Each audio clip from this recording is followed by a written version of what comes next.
All right, welcome back, AP Bio. Today we are going to talk through the details of the process of photosynthesis. And so, of course, when we're talking about photosynthesis, we need to start with sunlight because that's what provides the energy for this process. So, as you probably know, light is a type of electromagnetic radiation, just like all these other things on here, gamma rays, X rays, ultraviolet, microwaves, all that kind of stuff. Visible sunlight is one form of electromagnetic radiation. This is the energy that is used during photosynthesis. And so we perceive the different wavelengths of light that come in as different colors. You can see that spectrum down across the bottom here. Shorter wavelengths carry more energy. So the shorter wavelengths are the purples and blues on the visible spectrum. The reds and oranges carry less energy. Pigments, which is a word that you've probably used before, but pigments are molecules that absorb the energy from sunlight. And each type of pigment can absorb energy within a certain wavelength. The main pigments used in photosynthesis are chlorophyll, and there are multiple types of chlorophyll A and B, and some pigments called carotenoids. And so on the bottom of the screen, you can see what is called an absorption spectrum. This shows you what wavelengths of light are absorbed by each of these different pigments.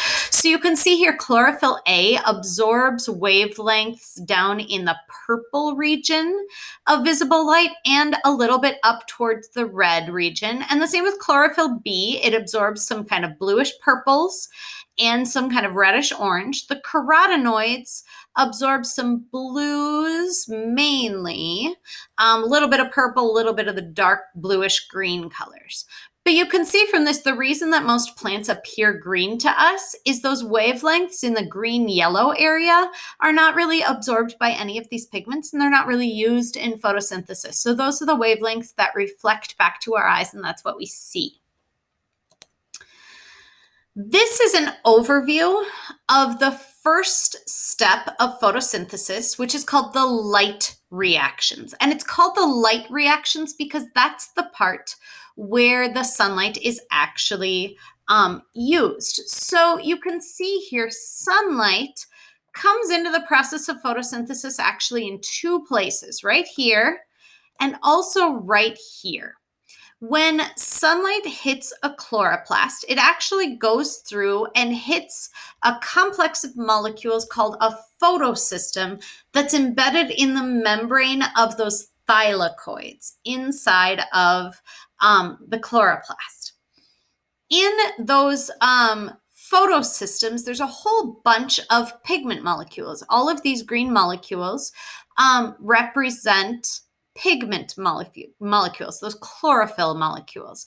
And so the light energy excites those electrons that are part of those molecules. It adds energy to the electrons, and it kind of gets bounced around from one to the next. You can imagine this kind of like tossing a ping pong ball from one to another person within the class. These excited electrons start kind of bouncing around from one to the other until finally they hit this part of the photosystem that tosses them up, and they get grabbed away by what's called the primary electron acceptor that leads them into an electron transport chain. Before we get into that part, we're going to focus a little more on these photosystems. So you'll notice photosystem 2 actually comes first in the process, and photosystem 1 comes second. It's one of those annoying things. They discovered this one first, so they named it first.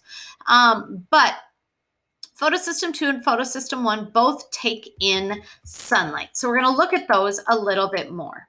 So this is another diagram of what those photosystems look like. So the photosystem you can see here is this entire complex, this entire purplish molecule. The green circles in here represent chlorophyll and those pigment molecules. And you can see sunlight energy is coming in. It gets kind of passed from one chlorophyll to the next and bounces around in here until it reaches the middle. That central area is called the reactor center complex. So the light hits those pigment molecules and excites an electron that gets passed around until it gets to that reaction center complex. when it passes that energy up to the primary electron acceptor, this kind of special molecule here, that then passes that electron out of the photosystem on towards the remainder of the electron transport chain. So once that electron leaves, one important thing that happens is that electron that left this photosystem needs to be replaced so that this can happen again. The way that that gets replaced is that that energy from sunlight breaks apart a water molecule, which does a few things. It adds electrons back into that photosystem. It also creates some hydrogen ions, which we'll talk about what happens to those in a minute. And you'll see it says half an oxygen molecule. That means one atom of oxygen. So when this happens twice for every 2 water molecules that come in, you get 1 oxygen out. And oxygen, of course, is one of the products of photosynthesis. When these electrons from the photosystems get kind of jumped up to the primary electron acceptor, they then fall through an electron transport chain. And this part, which happens twice, there's an electron transport chain here, there's another electron transport chain here. Both of these are very similar to the electron transport chain that we talked about in cellular respiration. It's a series of protein complexes, each of which is more electronegative than the one previous. So if we look at those a little bit more closely, here we see, again, this is another version of that same thing. The sunlight comes in, the energy gets passed through all of the different chlorophyll molecules and eventually excites the electron. So here is our electron that then gets passed through this electron transport chain right there. Meanwhile, the water comes in to replace that electron and produces some oxygen and some hydrogen ions in the process. So what happens to that electron as it goes through the electron transport chain? This first electron transport chain in the middle here pumps hydrogen ions into the thylakoid space inside of those thylakoid membranes. So just like before, as these electrons get passed from one to the next, they release energy. That energy is used to actively pump hydrogen ions into this space in the middle of the thylakoids. What that does is it creates a proton motive force. We now have a high concentration of hydrogens in here. Another way to say that is that we have a low pH inside of the thylakoid membrane. Remember, a lot of hydrogen ions gives you a low pH. And those hydrogens then, of course, want to diffuse down their concentration gradient because we have a high hydrogen concentration here. We have a low hydrogen concentration outside of the thylakoids in the stroma, that fluid that fills the chloroplast. That has a low hydrogen concentration by contrast. And so the hydrogen ions diffuse out, and just like in respiration, the only way they can diffuse out is through ATP synthase, that exact same enzyme that we saw in cellular respiration. And it does the same thing. As those hydrogens diffuse out, it creates some ATP. The light reactions of photosynthesis actually produce some ATP, but that ATP never leaves the chloroplast. It does not go out to be generally used in the cell. It just gets used immediately in the next step of photosynthesis that we'll get to here in just 1 second. If we go back to our electron transport chain, this first electron transport chain ends at photosystem 1, where again, sunlight hits it, excites that electron, and eventually that electron gets jumped up and goes down through a second electron transport chain. The second electron transport chain uses that energy to reduce some NADP+, remember this is another electron carrier, to create NADPH. So those electrons eventually get transferred onto this molecule and carried over to the Kelvin cycle, the next step in this process. So the light reactions create some oxygen as a waste product. The two usable products from the light reactions are this NADPH and some ATP. So if we go back to our overview, that's the first step. The light reactions happen across the thylakoid membrane using energy from sunlight, using water to replace those electrons and supply some hydrogen ions, and then the oxygen comes out as a waste product. So here we have our ATP and our NADPH that are used in the second step, the Calvin cycle. Now here's my little trick so that you remember the Calvin cycle has to go with photosynthesis because there's also a cycle in cellular respiration, so sometimes people get the names confused. The way I remember this, again, trick might not work for you, but if you're familiar with Calvin and Hobbes cartoons, like the comic strips, this is called the Calvin cycle. And so I just have a picture in my head of Calvin holding a flower because flowers are plants that do photosynthesis, and the Calvin cycle is part of photosynthesis. So that's how I remember that the Calvin cycle is the second step in photosynthesis. So we take that ATP, the NADPH, and we also use some carbon dioxide in the Calvin cycle. The Calvin cycle is a series of chemical reactions. What you need to know about this is kind of the three main pieces. The first step is called carbon fixation.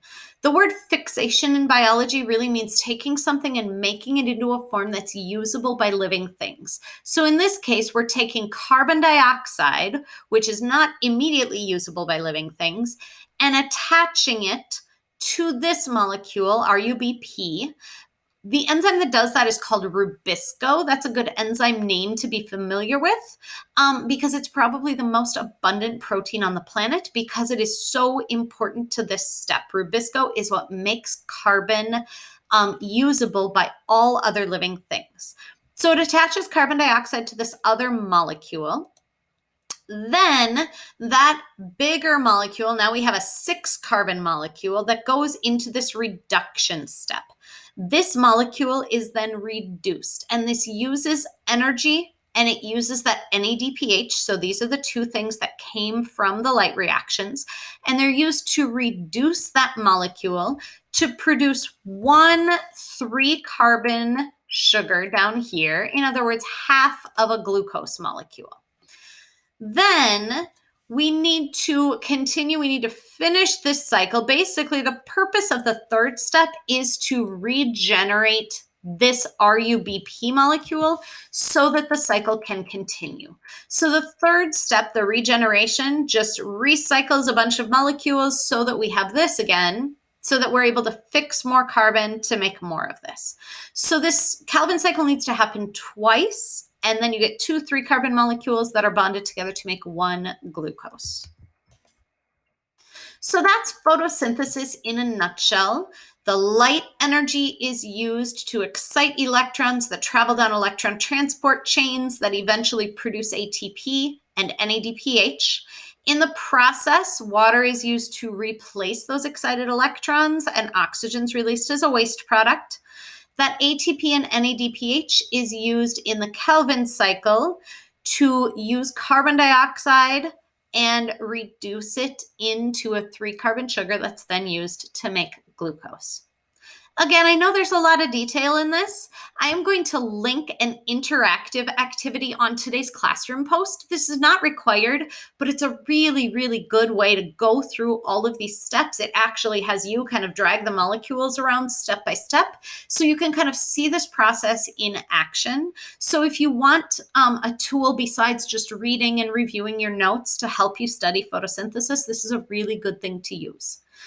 Tomorrow in class, we will be discussing the data that you collected from your algae bead lab. So if you have not yet conducted your experiment, please make sure you do that and you have your data ready before class tomorrow. If you will not be able to attend live class tomorrow, please email me right away and let me know, because we will again be working with your groups to discuss the results and the data that you collected. I hope you have a great rest of your day. Let me know if you have any questions.